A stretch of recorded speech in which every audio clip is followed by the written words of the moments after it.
Bonjour à toutes, bonjour à tous. Donc aujourd'hui, on va être avec vous pendant une petite heure et donc on va vous parler de la plateforme ABCDEF. Aujourd'hui, j'ai le plaisir de présenter mes collègues, notamment Isabelle Corbeau. Isabelle Corbeau, qui est conceptrice d'ELF, examinatrice d'ELF, et les coordinatrices pédagogiques à l'Institut français de Milan et les formatrices, les formateurs, enseignantes, bien entendu, aussi. Et euh, elle a collaboré dans les différentes étapes de la conception de la plateforme ABCDELF et elle a participé également en proposant des activités pour notre plateforme.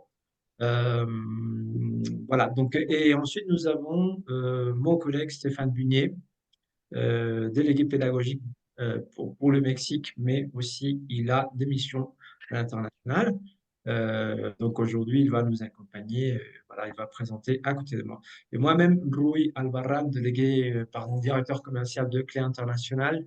Euh, voilà, donc on va vous accompagner, on va être avec vous pendant une petite heure. Donc, des petites recommandations techniques avant de commencer le webinaire.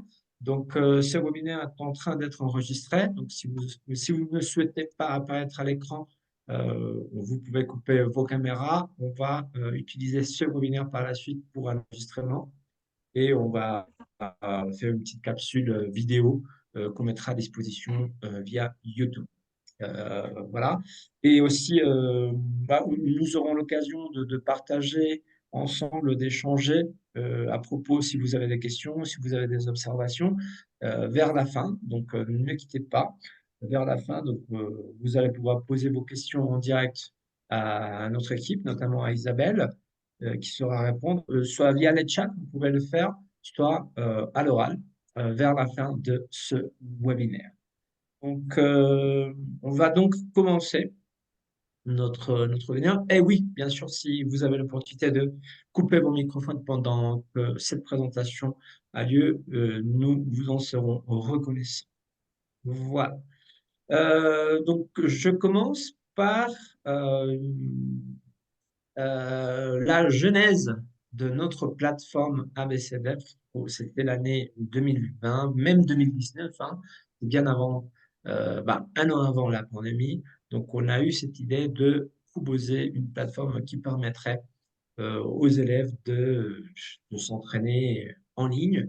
Et pour cela, on a invité trois établissements. Et donc, ces établissements ont répondu de manière positive à notre initiative. Donc, c'est l'Alliance française de Mexico, l'Institut français italien, l'Alliance française de Lima et l'Institut français de Madrid. Donc, ensemble, on a pensé on a créé, disons, l'idée, ou voilà, euh, le processus, on a eu la version de plateforme ensemble qu'on souhaiterait avoir. Et pourquoi? Parce que c'est important de connaître le besoin. Quel est le besoin? Quels sont les besoins des établissements, mais quels sont également les besoins, et surtout les besoins des élèves et bien sûr des enseignants. Et donc, dans ce processus créatif et constructif, on a travaillé, on va dire, à 5. Voilà. Pourquoi? Parce que le monde numérique évolue aussi et continue d'évoluer. Donc, pour vous faire une petite présentation rapide en 3 minutes de notre plateforme ABCDelf, je vais vous partager cette vidéo qui explique le tout et après on revient. Je vous laisse la vidéo. La plateforme d'entraînement ABC Delph de Clé International permet aux candidats de se préparer en ligne efficacement, en autonomie ou avec tutorat. La plateforme ABC Delph peut être facilement personnalisée aux couleurs de votre institution pour s'intégrer parfaitement à vos autres outils. Choisir la plateforme ABC Delph, c'est choisir une solution développée avec des institutions prestigieuses et des équipes expertes. D'Italie au Canada, d'Espagne en Corée, d'Égypte au Mexique, auteurs, examinateurs, rédacteurs ont su faire converger leurs connaissances du terrain et la mettre au service de la conception et du fonctionnement de la plateforme. ABC Delft propose une solution innovante qui combine l'adaptive learning, l'apport des sciences cognitives et la mise en œuvre d'algorithmes puissants, avec pour objectif la meilleure expérience d'entraînement et de révision du DELF et l'assurance pour les apprenants du meilleur gage de réussite. ABC Delft est un outil riche mais aussi simple d'utilisation avec 3 accès. Un accès candidat pour évaluer son niveau initial, suivre ses scores, planifier sa progression. Un accès enseignant de création de classe, de suivi individuel et de personnalisation des progressions et des remédiations. Un accès administrateur de création de comptes et d'extraction de données. Avec son accès, le candidat s'entraîne aléatoirement ou choisit une compétence précise de compréhension ou de production, orale ou écrite, avec possibilité de correction par le professeur. Le candidat révise une notion, par exemple un point de grammaire ou une thématique. Le candidat réalise aussi des examens blancs en situation réelle pour évaluer son niveau. L'enseignant corrige la production des candidats en accédant à des modèles de corrigés pour chaque production orale ou écrite. Il peut aussi, toujours de manière très simple, exercer un tutorat personnalisé. En toute simplicité et intuitivement, le candidat s'entraîne, se perfectionne, révise et mesure ses progrès. Pour s'entraîner, le candidat dispose d'une offre riche et diversifiée qui inclut 500 thèmes sur support audio ou écrit, 2000 questions avec leur justification et plus de 5000 items. La plateforme propose pour chaque niveau 4 modules, compréhension orale, compréhension écrite, production orale et production écrite. Chaque module est organisé par type d'exercice et chaque activité est autocorrective. Pour se perfectionner, le candidat accède aux fiches de révision. Des focus langues avec 120 points de révision de grammaire, vocabulaire et conjugaison, des dossiers DELF pour les conseils méthodologiques. Le candidat révise dans des conditions réelles avec près de 50 examens blancs par niveau, corrigés par l'enseignant-tuteur. Enfin, le candidat se mesure. La plus grande partie de la plateforme est autocorrective. Pour le reste, l'intelligence artificielle assiste l'enseignant-tuteur dans les tâches de correction pour une efficacité maximale. Avec la plateforme ABC Delft, c'est vous qui décidez du ou des modèles d'utilisation avec les apprenants de votre institution, en classe ou à distance, ou avec des candidats libres. Depuis 30 ans, partout dans le monde, 1 500 000 candidats ont réussi le DELF grâce aux publications de clés internationales. Nous vous proposons aujourd'hui une solution innovante pour la meilleure expérience possible d'entraînement et de révision du DELF et pour assurer aux apprenants le meilleur gage de réussite.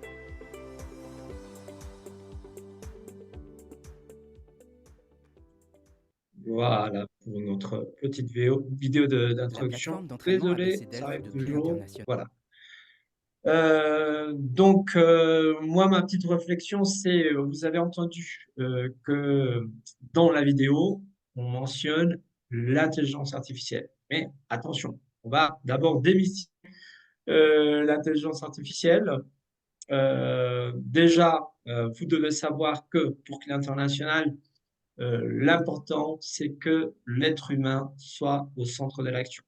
Quand on parle de l'être humain, on parle de l'élève et on parle de l'enseignant. Donc, dans la définition d'intelligence artificielle, bon, il peut y avoir beaucoup, mais la première question qu'on se pose, c'est est-ce que l'intelligence artificielle, elle est vraiment intelligente? On peut dire que oui, parce que ce sont des algorithmes, voilà, des algorithmes qui travaillent ensemble, mais surtout, ces algorithmes ont été à la base créés par des êtres humains, voilà, par des personnes.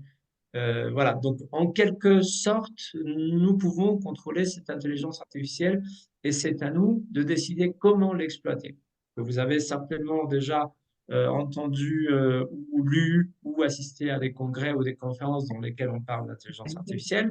Ben voilà, la question est justement que l'être humain doit être responsable d'un côté, mais aussi que l'être humain peut contrôler cette intelligence artificielle jusqu'à présent. Bien sûr, ça dépend du modèle qu'on va choisir comme intelligence artificielle. Est-ce que c'est artificiel? Oui, c'est tout à fait artificiel parce que euh, une intelligence artificielle crée du côté occidental du monde aura des valeurs, des algorithmes axés en fonction des valeurs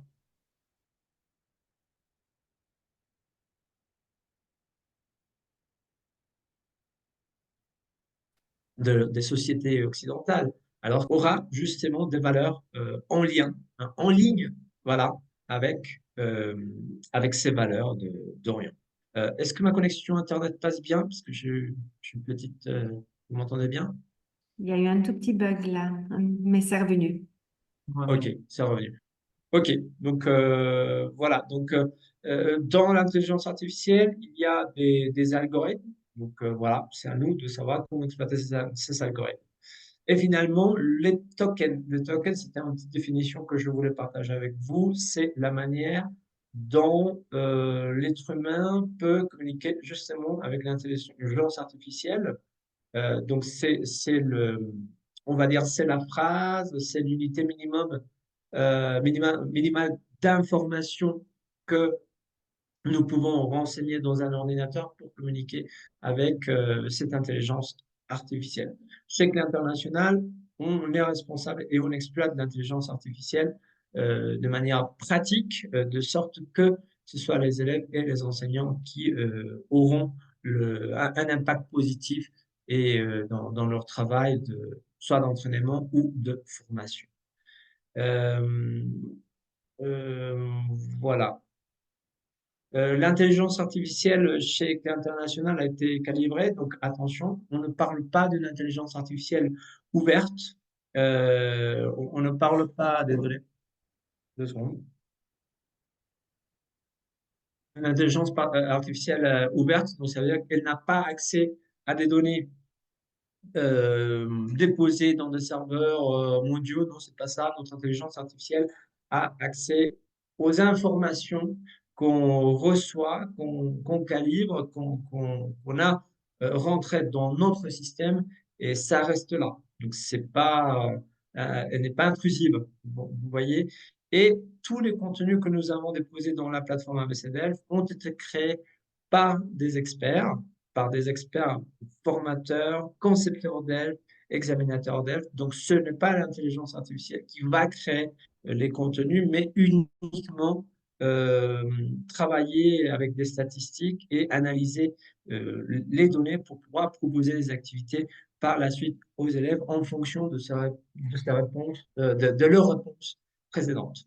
Voilà. Et notre intelligence artificielle, à nouveau, elle donne la place à l'enseignant parce que c'est l'enseignant et uniquement l'enseignant qui peut accompagner l'élève. On parle d'une langue, on parle d'une compétence sociale, sociolinguistique, et donc c'est l'enseignant qui est là derrière. Donc n'ayez pas, euh, il ne faut pas être préoccupé par rapport à cela. Notre intelligence artificielle va respecter le travail des enseignants et des élèves. Voilà. Donc l'IA, l'intelligence artificielle, doit simplifier la vie, mais l'intelligence artificielle ne va pas vivre notre vie. Voilà, donc quand on assiste à des conférences, moi j'ai entendu plusieurs fois dire par les formateurs, les gens qui interviennent, je veux bien que l'intelligence artificielle m'accompagne, mais c'est pas l'intelligence artificielle de faire mes tâches, parce que sinon, où est-ce que je reste? Voilà. Alors, merci Rui. Donc, je vais poursuivre sur les prochaines diapositives. Alors, pourquoi, si vous êtes plutôt des coordinateurs ou des directeurs d'institutions, pourquoi la plateforme ABC Delph pourrait être intéressante pour vos établissements? Alors, d'une part, elle va vous permettre de suivre tout le programme du DELF, tout le parcours. Comme l'a dit Rui, tout a été créé par des examinateurs, des experts du DELF. Donc, vous pouvez être certain que tous les documents, tous les items qui sont proposés vont être totalement en phase avec l'examen DELF actuel. Et l'intérêt de cette plateforme, c'est qu'elle va, en fonction des erreurs que va peut-être commettre l'apprenant, lui proposer des activités, lui proposer des entraînements qui vont être adaptés à peut-être ses difficultés. Ça va vous permettre d'accéder facilement à l'entraînement, donc l'entraînement, faire des DELF blancs, mais vous allez avoir aussi des focus de grammaire, de vocabulaire en fonction du niveau auquel vous êtes inscrit ou auquel vous voulez passer le DELF, donc des rappels un petit peu des points essentiels de ces niveaux-là. Ça va vous permettre de mieux gérer le temps. Donc, on verra ensuite la durée d'accès à la plateforme, mais avec cette plateforme, vous allez pouvoir combiner peut-être des cours en présentiel et puis des activités à la maison, des entraînements qui vont pouvoir être couplés. Donc, ça va vous permettre vraiment de mieux gérer le temps. Ça va rendre vos apprenants, bien sûr, autonomes parce qu'ils vont pouvoir se connecter quand ils le souhaitent à la plateforme, ils vont pouvoir travailler à leur rythme et surtout, ils vont pouvoir apprendre seuls. Cette plateforme est vraiment faite pour travailler en autonomie. Donc ça, c'est quelque chose de vraiment important. Vous allez pouvoir la déployer de différentes manières, que ça soit 100% plateforme ou couplé avec des cours d'elfe, mais en tout cas, vos apprenants vont pouvoir se préparer de manière très précise à l'entraînement d'elfe grâce à cette plateforme.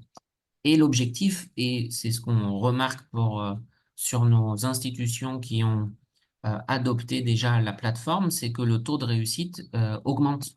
Non, les élèves sont beaucoup mieux préparés, sont beaucoup plus en confiance parce qu'ils ont eu la possibilité de s'entraîner les fois qu'ils le souhaitaient, autant de temps qu'ils le souhaitaient. Et donc, on voit un taux de réussite qui augmente énormément grâce à notre produit. Donc, comme le disait Rouille, l'intelligence artificielle est au service des institutions, des apprenants et des enseignants. Donc, comme on vous l'avait dit, on a énormément de documents d'activités qui ont été proposés et en fonction des erreurs que va commettre l'apprenant, on va lui proposer des exercices pour répondre à ces difficultés. Mais tout ça va être pris dans la base de données qui a été créée par les examinateurs et formateurs. C'est pas quelque chose qui va être fait de manière externe. Donc ça, c'est important à bien comprendre le fonctionnement. Pour les enseignants aussi, l'intelligence artificielle va leur permettre, au niveau de la correction, d'avoir déjà des modèles de production écrite ou de production orale qui vont être proposés, qui vont pouvoir être euh, partagés aux apprenants, mais l'enseignant pourra toujours apporter des modifications. Donc vraiment, l'intelligence artificielle, elle est vraiment là pour vous faciliter la vie, pour vous aider, mais c'est pas du tout quelque chose qui va être trop intrusif et c'est quelque chose voilà, de très fermé par rapport à une énorme base de données qui a été créée par nos experts. Alors, au niveau des chiffres, pour chaque niveau, pour vous rendre compte un petit peu de la puissance de cette plateforme et de tout ce dont vous avez à disposition, vous allez avoir pour chaque niveau, hein, plus de 500 thèmes et documents en support audio et écrit. Plus de 2000 questions avec à chaque fois la justification. Plus de 5000 items, 50 examens blancs. Et au niveau des focus langues dont je vous parlais, donc 120 cours de grammaire, vocabulaire, conjugaison et méthodologie avec près de 350 exercices. Donc c'est beaucoup plus important en termes de quantité que n'importe quel ouvrage papier de préparation au DELF que vous avez. Là, où vous êtes vraiment sur une mine d'informations à disposition. Et donc ça permet vraiment à vos apprenants, comme je le disais, de s'exercer, de pratiquer les fois qu'ils le souhaitent pour être vraiment prêts pour leur examen DELF. Au niveau on va passer à la diapo suivante.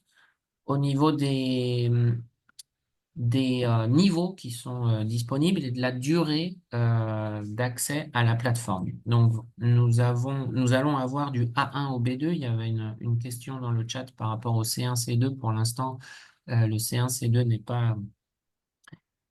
pas disponible, mais vous avez actuellement au niveau tout public, donc le B2, le B1 et le A2 de disponibles. Et au niveau junior, les mêmes niveaux, B2, B1 et A2. Le A1 est bien sûr prévu et sera disponible prochainement, tant pour le tout public que pour le junior. Au niveau de la durée de la licence, de l'accès à la plateforme, pour le tout public, nous avons fait un choix de 3 mois. Et, on pense que c'est une préparation DELF dans les alliances, par exemple, ou dans les instituts. Quand vous proposez des cours de préparation au DELF, c'est généralement une durée qui est, ça peut même être plus court, mais du coup, ça vous laisse quand même 3 mois d'accès à cette plateforme pour s'entraîner, pour que ce soit en complément du cours de préparation présentielle ou vraiment totalement en autonomie. Et pour le junior, on a choisi une durée différente, pardon, de 9 mois, parce que là, on est plus sur une année scolaire. On se dit que si un collège ou un lycée a l'objectif que ses apprenants présentent le DELF à la fin de l'année, donc généralement en fonction des calendriers, mais c'est soit mai, juin, soit ça peut être décembre pour ceux qui ont un calendrier américain. Et, donc ça permet voilà, de commencer la préparation au DELF au début de l'année scolaire et de la terminer juste avant l'examen. Et donc tout au long de l'année, d'avoir accès à la plateforme en complément des cours de FLE qui vont être dispensés dans le collège. Donc voilà pour ce déploiement de la plateforme. Excellent. Merci Stéphane.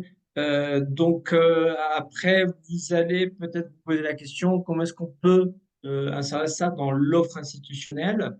Donc, on vous invite ce sont des conseils, hein, des conseils, des idées, mais vous connaissez certainement beaucoup mieux vos besoins institutionnels. L'idée, c'est que vous puissiez utiliser la plateforme ABCDF comme un outil ou oui, comme un service que vous pourrez rajouter à une offre diplômante. Donc, par exemple, vous avez des élèves qui font le cours de français, puis ils peuvent s'entraîner au DELF. Certainement, beaucoup d'établissements le font déjà, entraînent les élèves au DELF. Et finalement, ils passent le DELF, soit si vous êtes en Alliance française ou en Institut français, directement au sein de l'Institut français, ou au sein des établissements qui sont centres d'examen ou passation directement. Ou après, les élèves peuvent chercher, bien entendu, ces centres par leurs propres moyens. Euh, une autre idée, c'est parfois vous avez des publics qui ne sont pas forcément chez vous. Donc, vous pouvez inviter ces publics à venir chez vous pour s'entraîner et ensuite ils pourront passer d'elfe ailleurs ou chez vous aussi. Donc, voilà. Ça vous donne des opportunités, ça donne des opportunités aux établissements pour élargir leur offre. Voilà, c'est simplement ça. Ou parfois, il y a des établissements qui décident de proposer la plateforme avec une utilisation 100% en autonomie. Comme parfois le font plusieurs, ben, les élèves vont s'acheter un ouvrage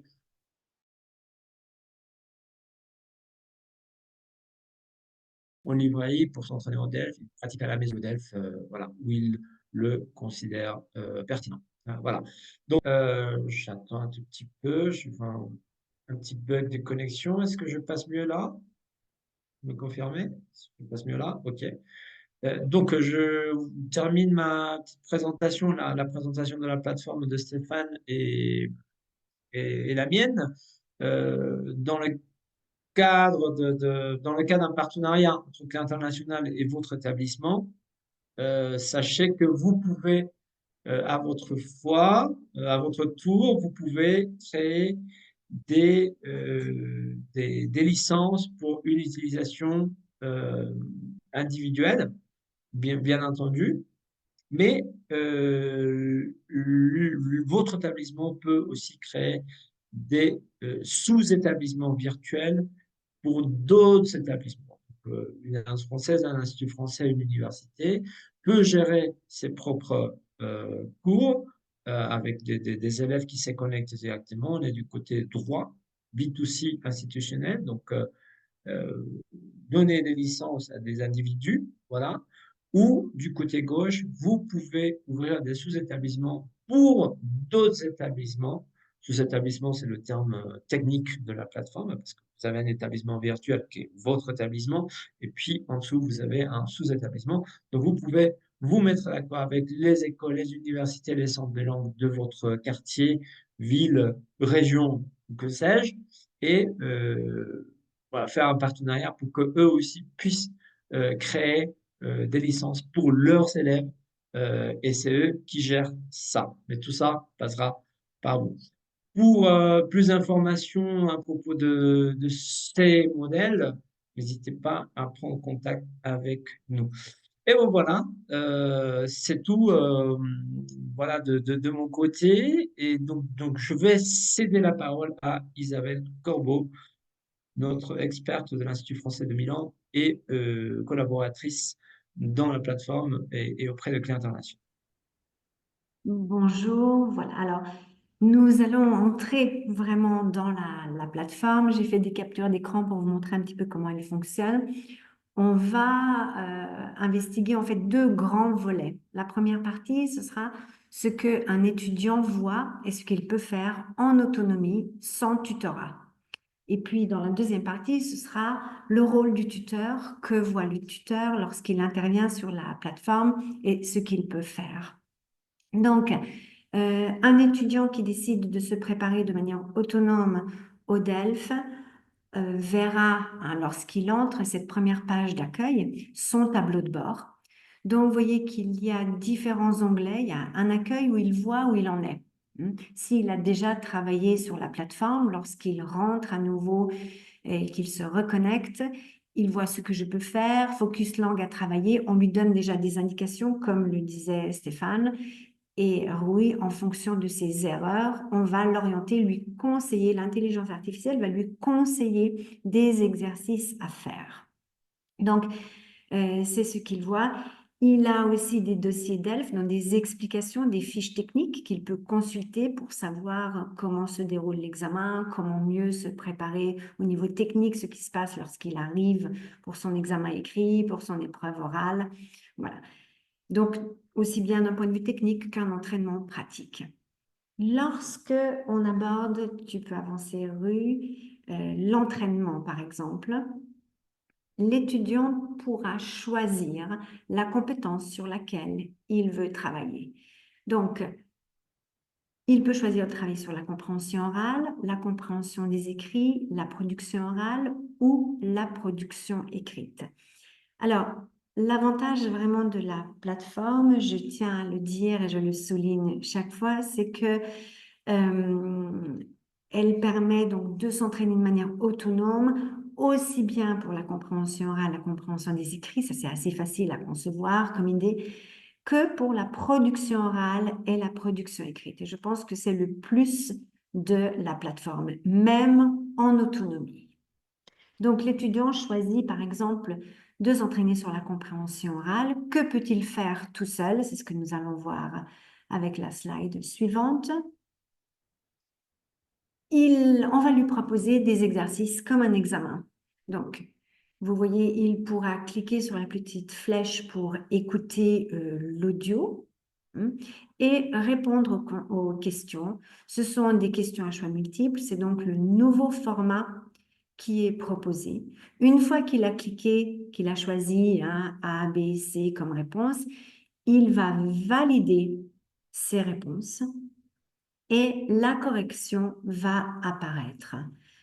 Sur la slide suivante, le plus de la correction, donc j'ai fait des captures d'écran, j'ai pris exprès des exemples où dans la première question, la réponse n'est pas correcte, donc la réponse apparaît en rouge et la bonne réponse apparaît en vert.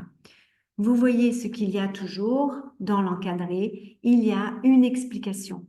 La réponse est correcte parce que dans la explique que les critiques fournies. Donc, il y a toujours une référence à l'audio, au passage dans lequel on peut trouver la bonne réponse. Donc, on guide aussi l'étudiant s'il veut réécouter, refaire. Il peut retrouver le passage où il va trouver l'élément de réponse à la question. Donc ça, c'est ce qui a été fait pour toutes les questions. Donc, ça a été un travail minutieux, un travail aussi contrôlé, je tiens à le souligner aussi par FEI. Donc, avec Clé, il y a Bruno Maigre qui a collaboré. Et en tant que conceptrice d'épreuves, nous faisions nos épreuves. Elles étaient renvoyées, revues par Bruno Maigre, recorrigées. Donc, il y avait tout un va-et-vient pour que vraiment on puisse mettre au point un outil de qualité. Voilà, donc très complète. Donc les apprenants, même en autonomie, sont encadrés, sont guidés, ils ont tous les éléments pour comprendre leurs erreurs. Si, dans la slide suivante, on prend par exemple la compréhension des écrits, là aussi, vous voyez, je vous ai mis un exemple, un petit bout de texte, donc la généalogie, un passe-temps plein de promesses.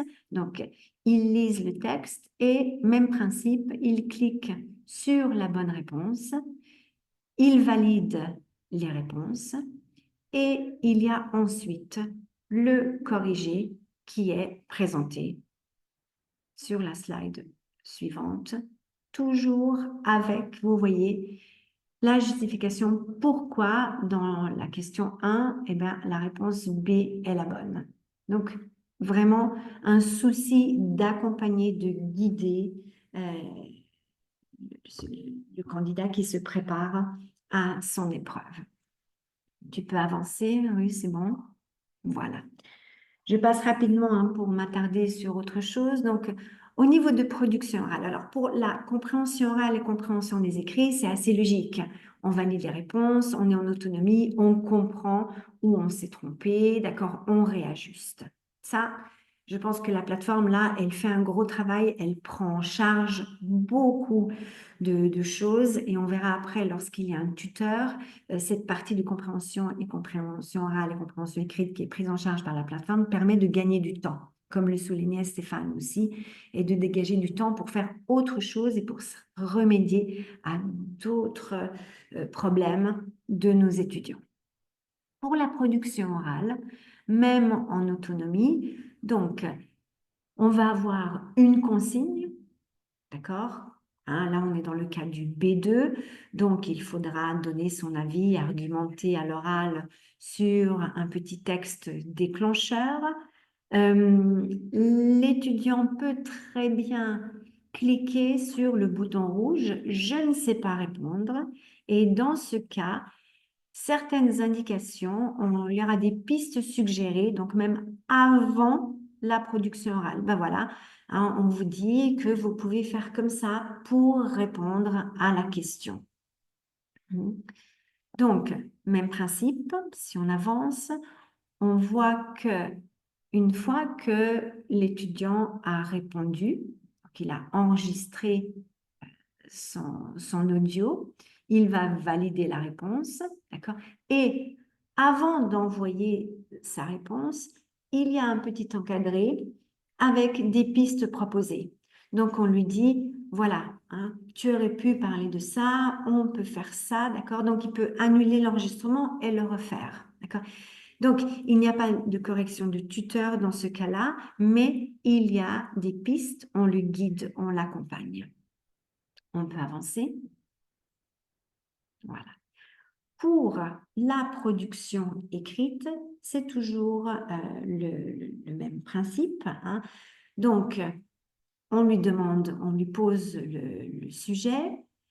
Il va écrire quelque chose, d'accord? Il va rédiger hein, exactement selon les critères dans le cas du DELF B2, un texte argumenté de 250 mots environ, d'accord? Là, on demande de parler de tradition et on lui donne des suggestions, d'accord? Donc là aussi, il peut suivre ces suggestions pour rédiger sa production écrite, d'accord? Voilà, on peut avancer, on peut continuer. OK. Dans le cas, donc il peut y avoir des pistes lorsque c'est un sujet libre, hein, parler des traditions, il va y avoir des suggestions. On va lui dire, est-ce que vous avez pensé à parler de ça dans votre pays ou de telle chose? Lorsqu'au contraire, on a une production écrite qui se base par exemple sur un courriel dans une situation de communication bien précise, on aura d'autres suggestions sous une autre forme, sous la forme vraiment d'un email rédigé, donc d'un email modèle. On peut le voir sur la prochaine slide. Voilà, vous voyez. Donc ici, on écrit d'accord? Avant d'envoyer la production, vous voyez exemple de production, hein, chère Stéphanie, bien sûr, pas de problème. Donc, c'est clair que l'étudiant ne devra pas faire un copier-coller, autrement, ça ne sert à rien, mais s'inspirer de ce qu'on lui propose pour écrire quelque chose. Donc, vous voyez que les pistes, les suggestions que l'on donne sont de différents types. Elles sont toujours adaptées au type de production écrite requise. On peut avancer. Parfait. Donc, nous avons vu tout ce qui concernait l'entraînement, d'accord? Il existe aussi un onglet examen. Donc, même en autonomie, le candidat pourra faire des examens blancs. C'est-à-dire que là, il sera vraiment mis dans les conditions de l'examen avec un temps limité, avec toutes les épreuves qui se succèdent, d'accord? Et ce sera une véritable simulation d'examen. Donc, même ce travail en autonomie est fait et il retrouvera aussi une correction de son examen blanc. Une correction qui est déjà, comment dire ça, proposée par la plateforme, qui n'est pas personnalisée, mais c'est une correction universelle. C'est accessible à tous les étudiants. Tu peux avancer. Un autre onglet que vous aviez sur la première page, le tableau de bord, c'est ce focus langue.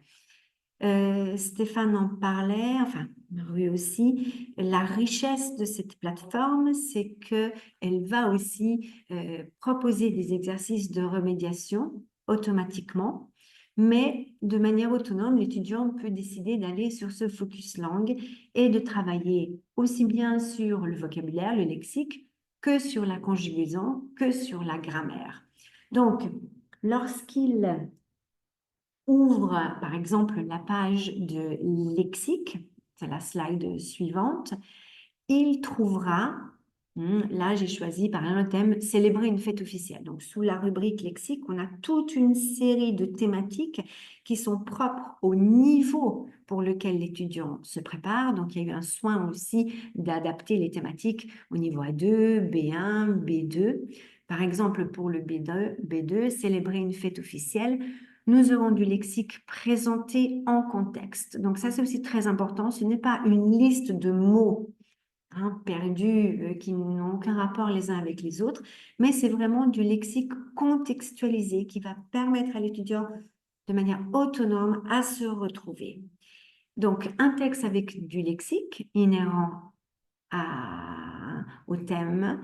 Et vous voyez sur la droite une série d'exercices, parfois il y en a 2, 3, 4, ça dépend, proposés. Donc l'exercice 1, on va demander de compléter des phrases avec des mots manquants. L'exercice 2, ce sera cocher la bonne réponse. L'exercice 3, ce sera un vrai ou un faux. D'accord? Donc, une richesse thématique, une diversité des exercices et la possibilité à l'étudiant de vraiment, s'il passe du temps sur la plateforme, de bien se préparer à l'examen. Donc, c'est vraiment un souci d'offrir le plus d'exercices possible et de faire une préparation la plus complète possible. Ce qui n'est pas toujours facile pour un professeur parce qu'on n'a pas toujours le temps, on n'a pas toujours les idées d'exercices, on n'a pas le matériel. Là, la plateforme est là avec toutes ces ressources qu'elle offre à l'étudiant. On peut passer à la phase suivante. Voilà, s'il veut s'entraîner au niveau de la conjugaison, moi j'ai pris par exemple le subjonctif. Le subjonctif présent des verbes en ER, c'est toujours un problème. Donc vous voyez, la plateforme propose une explication, d'accord?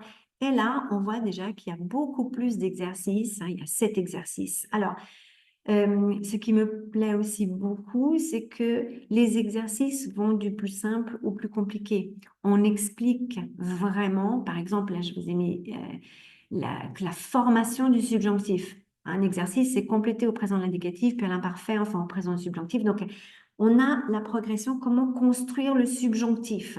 Donc, vous voyez, il comprend tous les mécanismes. C'est en fait ce que ferait un professeur, c'est exactement la même logique pédagogique du professeur qui est reprise ici dans la progression des exercices. Donc, vous voyez, c'est vraiment de nouveau ce désir d'accompagner ces étudiants, même s'ils sont en autonomie, de leur faciliter la tâche pour leur préparation et leur révision du point de vue linguistique. La dernière partie, c'est la grammaire. Donc, par exemple, la cause, l'opposition. Là aussi, chaque point de grammaire est illustré par une petite règle et on propose une mise en application au travers des exercices, toujours sur la droite. Et là, c'est déjà un peu plus complexe parce qu'on est en B2, mais au niveau du contenu de la plateforme, vous voyez que même en tant que prof, je crois qu'on n'arriverait pas à faire tout le tour. C'est vraiment, je dirais, presque encyclopédique. On peut avancer. Voilà. Alors, ce qui m'intéresse beaucoup, c'est de voir lorsqu'il y a un tuteur. Si vous désignez des tuteurs ou si vous-même vous devenez tuteur d'une classe, qu'est-ce que vous voyez? Eh bien, quand vous entrez sur la plateforme, vous aurez la même page d'accueil. Accueil, entraînement, examen, focus langue, et puis il y aura aussi classe qui sera ajoutée. Donc, on peut avancer. Le tuteur aura un onglet avec exercice à corriger. Donc, quand il clique à droite sur les 3 petits points, on ouvre une page et on va corriger l'exercice. Ça peut être une production écrite, une production orale, et ça ne peut être que des productions écrites et des productions orales parce que tout ce qui est compréhension est pris en charge par la plateforme. Donc, on gagne du temps. Nous, on peut se concentrer sur l'essentiel. Tout ce qui est difficile pour le DELF, c'est vraiment ces productions orales et productions écrites parce qu'elles sont en contexte, en situation.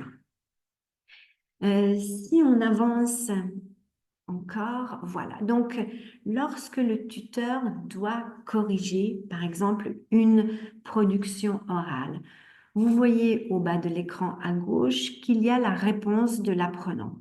Donc, le tuteur va écouter la réponse de l'apprenant. Il aura la consigne, il aura le sujet, le texte déclencheur sur lequel l'apprenant a travaillé et une réponse suggérée. D'accord? Donc là, même le tuteur n'est pas livré à lui-même. Il sait ce qu'on attend du candidat pour cet exercice et sur cette base, il va pouvoir faire un feedback à l'étudiant qui peut être aussi bien linguistique, voilà, attention à ta prononciation, là tu pourrais dire ça différemment, voilà, ça peut être aussi grammatical, donc il va faire un retour à l'étudiant. D'accord? Mais vous voyez, ce plus, c'est qu'il est guidé lui aussi, hein, ça c'est très, très, très important. La slide suivante. En tant que formateur, voilà, là je vous ai mis l'exemple d'une classe que j'avais. Donc, on a notre liste des apprenants, d'accord? Et si on clique sur les 3 petits points, hein, on choisit un étudiant, on va pouvoir suivre l'étudiant. Et ça, c'est le travail du tuteur. C'est ce qu'on voit sur la slide d'après. Une fois qu'on est entré, voilà, sur le profil de l'étudiant, eh bien, on voit où il en est, ce qu'il a récemment acquis, leçons récemment acquises, le conditionnel passé, les gens, le style littéraire, d'accord? On voit sa progression, les lignes orange, c'est au niveau de la production des écrits, donc où il en est. On voit aussi les leçons qu'il devrait travailler, peut-être là où il a eu des petits problèmes, et ce tableau bizarre avec ces petits carreaux rouge, vert, jaune sur la droite. Alors, ça c'est très intéressant parce que en plaçant notre curseur sur les différents carreaux, on voit que quand c'est rouge, l'étudiant a eu des problèmes. Donc, c'est un point à revoir. Et c'est là que, en tant que tuteur, on intervient et on a un rôle fondamental. C'est que, en plus de la plateforme, on peut nous aussi lui proposer des exercices de remédiation, surtout lorsqu'il s'agit de production orale et production écrite. D'accord? Donc, il y a des indicateurs. Lorsque c'est vert, ça veut dire que c'est bon. Par défaut, les carreaux sont tous orange. Donc, on part défaut à 50%. Enfin, et quand les carreaux sont jaunes, c'est qu'il n'a pas encore travaillé sur ce point. D'accord? Donc là aussi, nous, en tant que tuteurs, on peut vraiment suivre et avoir une prise directe sur la progression de nos étudiants. D'accord? Si on passe à la slide suivante, voilà. Lorsqu'il y a un tuteur, le tuteur peut aussi décider de programmer des DELF blancs. En plus de ceux qui sont sur la plateforme, il peut dire, voilà, j'ai envie de tester ma classe. Donc, lui, il va avoir, moi j'avais plusieurs classes, hein. Il y avait une classe qui préparait le B1, l'autre le B2. Et donc, j'ai décidé à un moment donné de créer un DELF blanc. J'ai dit, OK, ça fait 2 mois qu'ils s'entraînent. Allez, je leur lance un petit examen blanc. Donc, je sélectionne ma classe et sur la slide suivante, on voit que l'on peut choisir. Vous voyez, vous pouvez choisir la date, donc le groupe, la date du début, la date de fin, l'heure. Donc, vous pouvez être vache et leur dire, voilà, c'est ce jour-là, entre telle et telle heure, tout le monde fait son examen. Ou bien leur laisser un petit peu plus de temps, une semaine, et pendant cette semaine, ils doivent absolument faire leur examen blanc. D'accord? Donc, ça aussi, c'est vraiment une manière de compléter, d'accompagner, d'encadrer nos élèves. Voilà, si on passe à la slide sur laquelle je pense qu'il est très important de focaliser son attention. Donc, on est dans l'optique de préparer le DELF. J'ai repris ce que dit le descripteur du cadre européen commun de référence. Donc, place l'enseignement apprenant dans une perspective de type actionnel. Nos élèves doivent apprendre à faire des choses, mais ils deviennent acteurs sociaux. Donc, le DELF, c'est pas seulement des notions de la grammaire, c'est de la grammaire du lexique contextualisée, utilisée dans un but bien précis. Une tâche, une situation de communication. Donc, je pourrais dire qu'avec la plateforme, nos apprenants travaillent sur des savoirs, des savoir-faire, parce que c'est une mise en pratique. Et notre rôle en tant que tuteur, c'est vraiment d'apporter tout ce qui va compléter au niveau du savoir-être, c'est-à-dire toute cette compétence de communication. Donc, n'ayons pas peur des plateformes de l'intelligence artificielle parce qu'elles nous rendent service. Elles dégagent du temps pour que nous puissions faire des choses plus intéressantes que de corriger des exercices, un QCM, travailler sur tout ce qui relève de la communication. Donc, à l'écrit et à l'oral, la production écrite, ces 2 productions doivent être adaptées à une situation de communication. Il faut qu'on fasse comprendre à nos élèves. À l'écrit, on ne va pas s'adresser de la même manière lorsqu'on écrit un mail à un ami plutôt qu'une lettre à notre directeur dans une entreprise ou un forum. Donc, tout ça, c'est nous qui devons l'enseigner à nos étudiants. Et c'est beaucoup plus intéressant. Donc, tout ce qui relève du socioculturel, comment est-ce que je m'adresse à certaines personnes, les références culturelles, tout ce qui relève aussi de la prosodie lorsque je suis à l'oral, de l'intonation. On ne travaille pas assez sur la prononciation, l'intonation. Donc, je vais avoir beaucoup plus de temps pour travailler là-dessus avec mes élèves. Et lorsque je suis en B2, l'oral du B2 est toujours difficile parce qu'il faut trouver des idées pour argumenter, il faut défendre sa position, il faut savoir rebondir sur ce que nous dit l'examinateur. Donc ça aussi, ce sont des compétences à travailler. Là, la plateforme ne peut pas encore prendre cela en charge, mais grâce à elle, nous avons du temps pour aller à l'essentiel et pour donner un plus à nos élèves.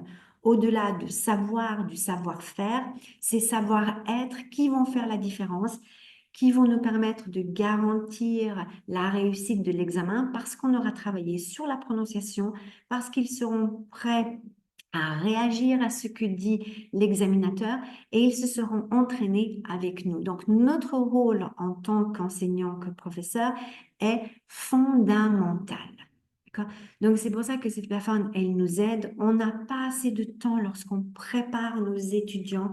On ne peut pas tout faire. On est toujours limité. Si on a des heures dédiées pour les préparations de DELF, tant mieux. Parfois, on doit faire ça à l'intérieur de nos cours. On a un programme à suivre. Donc, grâce à la plateforme, ils s'entraînent et nous, on travaille sur compétences socioculturelles, des stratégies à développer à l'oral, euh, des stratégies aussi de construction de texte. Comment est-ce que mon argumentation va être vraiment efficace, d'accord? Et là, je pense que cette slide pour moi est fondamentale.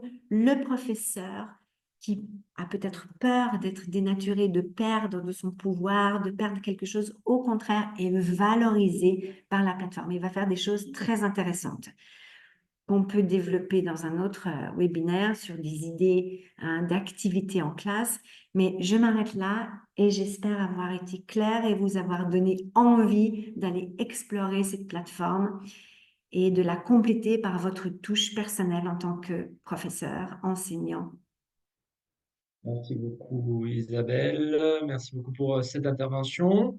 Riche en termes d'idées, de connaissances de notre plateforme. Donc maintenant, chers collègues, on vous invite à voilà, nous poser vos questions. Je vais arrêter un peu le partage, donc comme ça, on est en confiance. Donc, n'hésitez pas à nous faire parvenir vos questions via le chat ou si vous le préférez aussi à l'oral. Avec grand plaisir, on pourra répondre. On en a encore une dizaine de minutes. Voilà.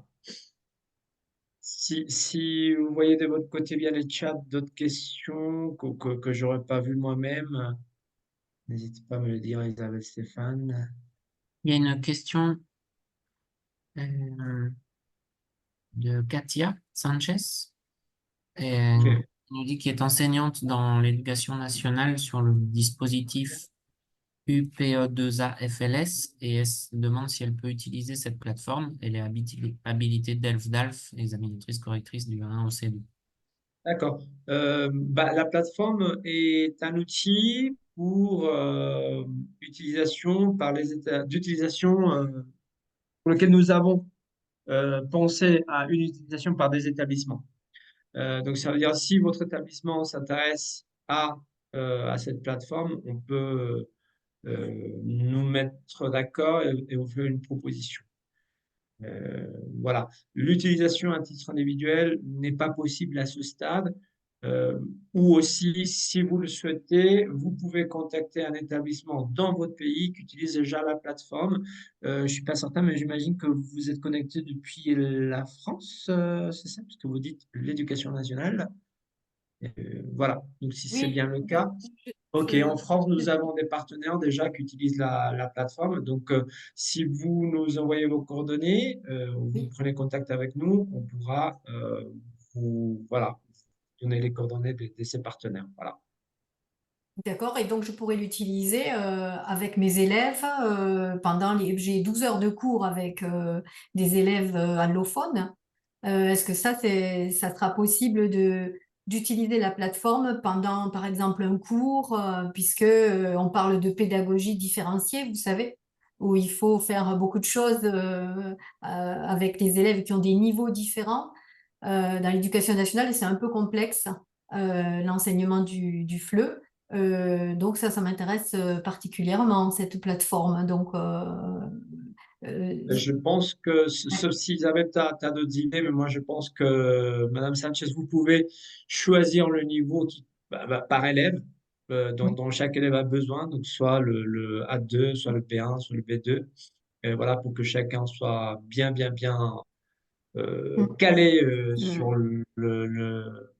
Vas-y, Isabelle. Oui, D'accord. oui. Voilà, alors il faut bien comprendre qu'en fait, le plus de cette plateforme, c'est une préparation individuelle, individualisée pour les élèves. Donc, Oui. certains profs disent, est-ce que je peux utiliser la plateforme pendant mes cours? Alors, ça n'a pas vraiment de sens. Ça voudrait dire que chaque élève se connecte avec votre compte. C'est vraiment pour suivre individuellement les élèves, pour leur donner à eux l'occasion de s'entraîner de manière individuelle. Donc, c'est bien que chaque élève puisse avoir un accès personnalisé à la plateforme. Mm. Ouais, d'accord, je vois. Voilà. C'est pas comme un manuel numérique Oui, que l'on projette. Voilà, c'est vraiment quelque chose, et c'est le plus de la plateforme, hein. Un accès individuel qu'on puisse suivre, nous, nos élèves, et eux, ils s'entraînent autant de fois qu'ils le veulent. C'est ça aussi l'avantage. oui, oui, merci.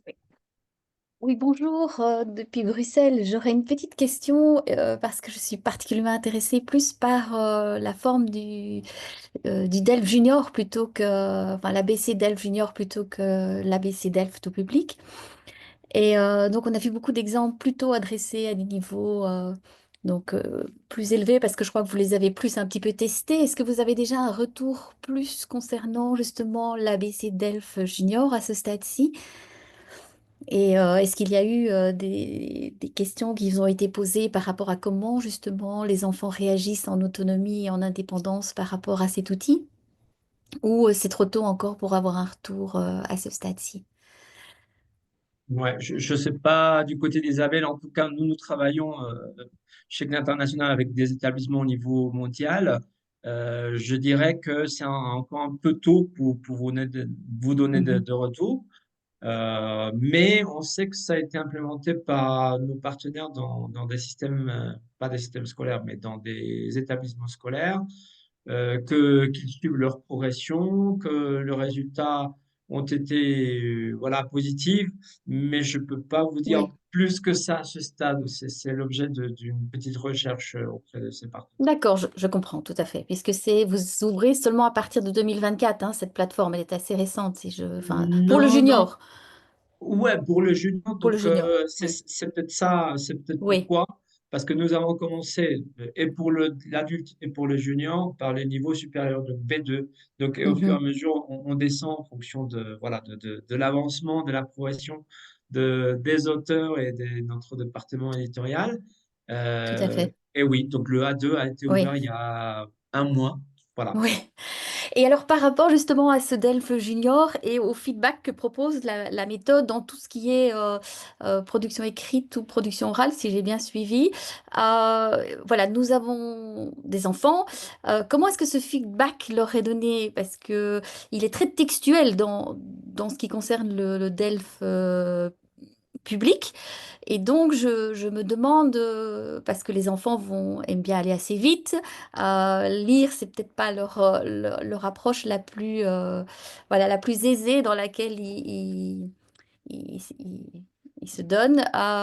Donc voilà, je suis intéressée de savoir dans le DELF Junior comment se passe ce fameux feedback pour les enfants lorsqu'ils ont fait une production écrite, une production orale, ou les suggestions que vous leur donnez pour améliorer cette production écrite, cette production orale. Elle se fait, voilà, selon quel type de langue, parce que je trouvais que enfin, évidemment, dans les exemples que vous proposiez, c'était un niveau assez soutenu. Donc voilà, je ne sais pas si vous pouvez un petit peu me renseigner plus sur ça ou pas. L'Institut français Le d'Italie va le niveau de langue considérer. est toujours adapté au niveau. Donc, Mhm. même si c'est un feedback écrit pour la 2, ce sera très simple. D'accord. Ok. D'accord? Donc, ça, c'est aussi, il y a un souci, on se calque vraiment sur les compétences de ce niveau. Donc, ce sera vrai et faux parce que tu peux. Donc, ce sera un langage très, très, très, Ok. très simple. Et Ok. je pense que ça peut marcher aussi avec des collégiens au moment où peut-être on fait une sorte de contrat avec eux. Puis on leur Oui. dit, voilà, c'est pour ton bien. Donc, parce que travailler de manière autonome, c'est très difficile pour les collégiens. Et je Oui. pense qu'il faut aussi le feedback de la part du prof, qu'il soit tuteur de sa classe. Puis, ah oui, j'ai vu que tu as fait ça, c'est bien. Là, il faudrait travailler avec des collégiens. Ça Oui, va tout être à fait. vraiment nécessaire de les suivre aussi en classe et de les rassurer, de les encourager lorsqu'ils sont en Oui, tout à présence. fait. Merci Isabelle pour ce feedback. Euh, Merci beaucoup. Merci Pascal. Une question. Oui, bonjour, bonsoir. Bonsoir, Alors, bonjour. Bonsoir pour vous, bonjour pour nous. il est 10 heures au Vietnam en ce moment, 10 heures du soir au Vietnam en ce moment. Alors, je tiens tout d'abord à exprimer ma profonde admiration pour tous les efforts que vous avez déployés pour mener à bien ce travail, quoi. J'imagine que ça doit être une grande quantité de travail énorme. Voilà, et je suis très intéressée par tout ce que vous avez présenté jusque-là. J'ai une question, c'est est-ce qu'il y a une différence au niveau de la nature des activités proposées sur cette plateforme par rapport à ce qu'on peut voir dans des livres d'Endan disponibles sur le marché en ce moment? Au niveau du contenu pédagogique, est-ce qu'il y a une différence au niveau de la nature des activités proposées? Voilà ma question. Par rapport OK. Donc, déjà, une chose, la plateforme vous propose des activités et tous les concepts et le parcours est en ligne avec le nouveau format du DEF. D'accord? Donc, on travaille sur la version plus M. Qu'est-ce qui est différent par rapport à des ouvrages qu'on trouve en version papier? Voilà, justement, l'intelligence artificielle, le suivi des statistiques, la plateforme propose des activités au fur et à mesure que l'élève avance et donc c'est adaptatif. Voilà, c'est la différence. Une autre différence, c'est la quantité d'activités que vous allez trouver par niveau, donc près de 50 tests blancs par niveau. Voilà. Donc, vous allez me dire, est-ce qu'un élève aura le temps de passer 50 fois le DELF? Non, c'est pas ça. Mais c'est justement en ayant une grande batterie d'activités que la plateforme peut faire marcher, peut travailler avec le système d'algorithme des statistiques. C'est ça l'intention. Donc, si on a une batterie, on propose beaucoup d'activités différentes, beaucoup d'options, voilà, et ça aide justement à l'intelligence artificielle. Donc, voilà, voilà, comme on suit tout ce qui est indiqué, comme Isabelle le disait tout à l'heure, tout ce qui est indiqué, préconisé par FEI, voilà, donc on reste en ligne avec l'examen. Ok, par exemple, pour la production écrite niveau B2, par exemple, moi je trouve que dans les livres sur le marché en ce moment, il manque des activités qui permettent aux élèves d'améliorer la complexité syntaxique de ces productions ou bien la complexité au niveau du lexique de ces productions. Donc, j'aimerais savoir si vous proposez ce genre d'activité-là sur votre plateforme ABCDELF. Voilà. Je vous entends pas. On ne t'entend pas, Isabelle. Pardon. Il y a l'onglet donc lexique, il y a l'onglet grammaire. Donc là, ce sont des onglets qui permettent donc de retravailler le lexique, mais il n'y a pas d'exercice proposé au niveau de la reformulation. D'accord? C'est vraiment un choix d'un mot par rapport à un autre. D'accord? Mais on ne propose pas d'exercice où on doit reformuler une phrase de manière différente. Mais ça, c'est une activité, justement, vu qu'elle n'existe pas sur la plateforme, que l'on peut proposer en classe. On peut prendre une production écrite type et dire, voilà, on va essayer de la retravailler, de l'améliorer, de l'enrichir, et ça peut être une bonne idée d'exercice de remédiation. Ok, je vous remercie pour vos réponses. Ok, merci. Merci beaucoup. Bah, écoutez, s'il n'y a plus de questions, comme on dépasse un tout petit peu l'heure de fin de notre webinaire, bah, je vous repartage l'écran avec nos coordonnées. Et si vous avez des doutes, des suggestions, si vous voulez en savoir plus, n'hésitez pas à prendre contact avec nous. Vous avez un QR code ou le email sur lequel vous pouvez nous envoyer vos questions.